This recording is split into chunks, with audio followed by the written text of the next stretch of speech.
So I just wanted to kind of dive into the new Death from the Skies and particularly the dogfight phase because I've heard a lot of kind of consternation that it's going to be really complicated. It's going to add a lot of time to the game. So I just wanted to run through and kind of show I really don't think it's that complex and I don't think it'll add that much time. So I'm going to real quickly run through a dogfight phase. So we're going to say, just for simplicity, that these are the only two flyers for each side. So we have a Razor Wing jet fighter on one side and a Night Scythe on the other.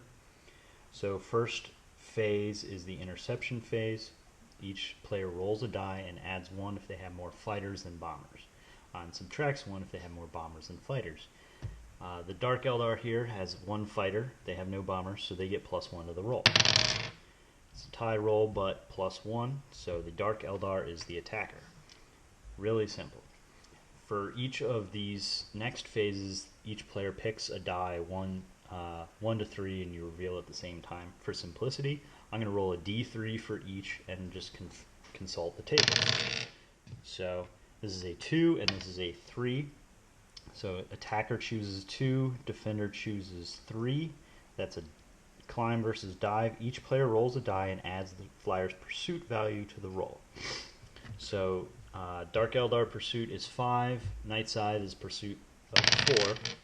So Dark Eldar wins. That's the winner of the engagement. So in theory you are 36 inches apart. One thing is you really don't need actual space. The math and the positioning isn't that complex that you can't kind of just say what it is. So we started at 36. Now the winner gets to choose to close or increase range by 12 inches or disengage from the dogfight. As a fighter, the Dark Eldar is at an advantage, so he's going to stay in the dogfight and choose to close the range by just an inch because the Night Scythe only has 24-inch range. The Razor Wing has 36 on his Dark Lances. So he's going to stay outside of 24 inches, and that's the only stat we need to know. We're not changing distance again. Next, we move on to the maneuver subphase. Again, so a 3 versus a 3, which is the attacker is the winner. If the winner can choose to jink or turn the opponent up to 90 degrees. If their agility is 2 or more higher, they get choose to turn 180 degrees. So he's Dark Eldar is 5, Necron is only 2, so he's going to choose to turn him 180 degrees. So he's chasing him now, which will improve his odds of hitting him in the attack subphase. So the last part is the attack subphase. Again, you consult, so both players pick 1, the attacker shoots first. That's simple. So now we move on to the attack.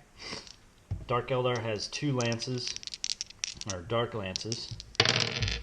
He hits with 1, and he gets a pen with 1, and he blows up the Night Scythe. Now we get to consult the Crash and Burn on a 5. It just destroys in reserves. Now this is a kind of questionable one, but if there are passengers embarked, they would be removed from play. That said, Necrons have a special rule saying they're not actually on the Night Side, so that might be a bit in conflict. But as you can see, we've run through a dogfight phase in about 4 minutes, and that's with explanation.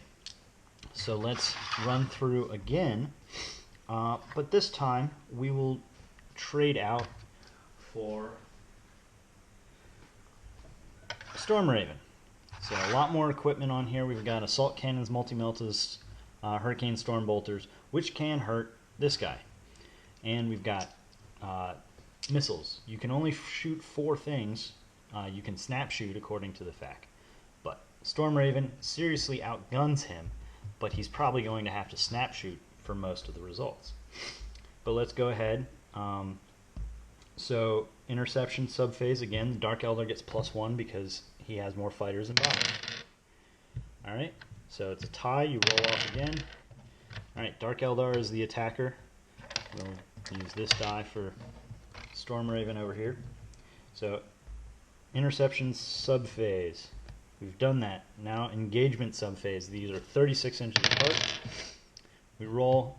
So I got a 3 and a 3. The attacker is the winner. In addition, roll a die and add the result to the attacker's pursuit value for the duration of the subphase. So his pursuit is added by 4. He was already 2 higher, so he can choose to close or increase the distance by up to 24 inches. We've got 24-inch gun, 24-inch gun, and I can't remember assault cannons off the top of my head, but he's going to say, I'm going to stay at 35 inches again because I want to be in range and I don't want most of your guns in range. Move on to the maneuver subphase. 2 versus 1. Defender does a 2 versus 1. Each player rolls a die and adds their flyer's agility. The Razorwing is +3 on this roll, so he wins. And he again is going to choose to be rear to front, or face trailing. So now we choose who shoots first. 2 versus 1. So 2 versus 1. Fighters shoot before attack flyers shoot before bombers. And then you roll off if you're the same class. So here we have the fighter shooting first. He has 2 shots. He misses both. Now, and he's a fighter, so he always shoots at full ballistic skill. He also,